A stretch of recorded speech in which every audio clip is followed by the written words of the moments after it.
Ako si Riz Lorenzo, ang yung Philosophy Department Representative, second year BA Philosophy major. Okay, yung unang tanong niyo po ay, do you see any change in the demography of UP students due to the tuition and other fee increase? What can you say about the issue? Based on economic class, most of philosophy students today are now that rich or well off, and that most of those students who are less fortunate are not now cannot afford to enter here in our university, although they are able and they are capable. Okay, your second question. Is the Israeli invasion of the Gaza Strip justifiable? Why or why not?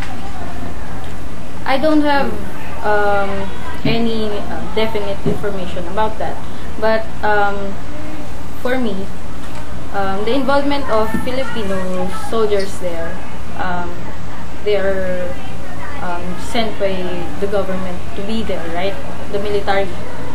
So it's just that I don't want Filipinos, military, there to be involved. But the Gaza thing.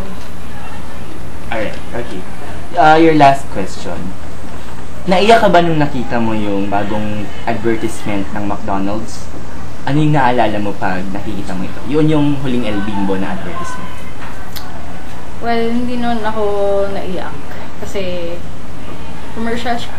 Pero kung bibigyan natin siya ng value, which is emotional nga naman yun. Pero as a person, hindi ka naman talaga hindi naman kunwari nagkagusto kayo nung bata kayo, hindi ibig sabihin nun magiging kayo na.